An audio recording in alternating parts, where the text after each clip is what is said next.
फाजिल अहमद जी, आप ये झूठे मूठे आंकड़े कहाँ से ले आते हैं, कहाँ से मिल जाते हैं आपको? कौन से 16 हिंदू, किन के नाम सामने आ गए? आपको इतना देश में पता ही नहीं है। अरे हमको नहीं पता है भैया, हम तो अभी अभी बस कॉलेज से निकले हैं और यहाँ आकर के खड़े हो गए हैं। अब आप मुझे नाम बता दीजिए। हमको कुछ नहीं पता, हमको सारा निवारण अधिनियम, SC/ST एक्ट, UGC। अरे कहाँ चले गए? रुकिए रुकिए, आपकी ट्रेन में वापस स्टेशन पर लेकर के आऊं जरा। मुझे ये बताइएगा वो 16 हिंदू कौन से थे नाम? मीनाक्षी जी, हाँ।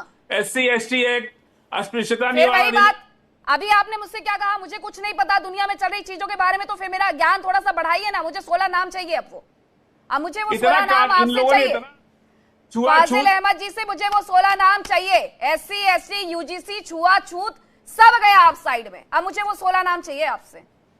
आप जब ये झूठे झूठे बातें करते हैं तो थोड़ा सा सोचते हैं कि अगर आपको एंकर ने पकड़ लिया और उसी मुद्दे पर घसीट दिया तो आप कहीं के नहीं रह जाएंगे फिर।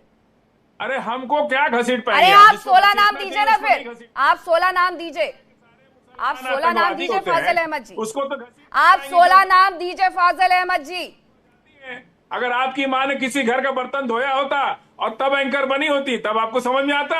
अरे हमारी माँ ने क्या किया क्या नहीं किया, कहाँ बर्तन धोए, इससे आपका कोई लेना देना नहीं है। हमारे घर की रोटी हम ही चलाते हैं, फाजिल अहमद जी नहीं चलाते। और फाजिल अहमद जी लास्ट डिबेट की तरह क्या चाहते हैं? फिर से नतमस्तक हो जाऊं आपके सामने कि सर वापस से टॉपिक पर आ जाइए, यहाँ वहां मत भटकिए। मुझे 16 नाम दीजिएगा। वो किसी का घर बर्तन धोती, फाजिल अहमद जी, फिर तो आपके हिसाब से जिसने जो कुछ नहीं किया है उसको उस चीज की वैल्यू ही नहीं है। ठीक है, मुझे अपना परिचय देने के लिए यहाँ पर खड़ा नहीं किया गया है। मुझे आपसे अब इस सवाल के लिए खड़ा किया गया है कि जो आपने ये झूठ बोला है नेशनल चैनल पर बैठ करके, मेरे डिबेट में बैठ करके आप ये झूठ बोल रहे हैं, तो मुझे वो 16 नाम दीजिए।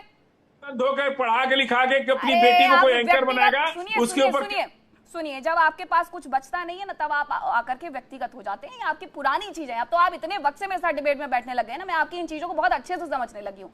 मेरे घर वालों ने क्या किया क्या नहीं किया, नन ऑफ योर बिजनेस।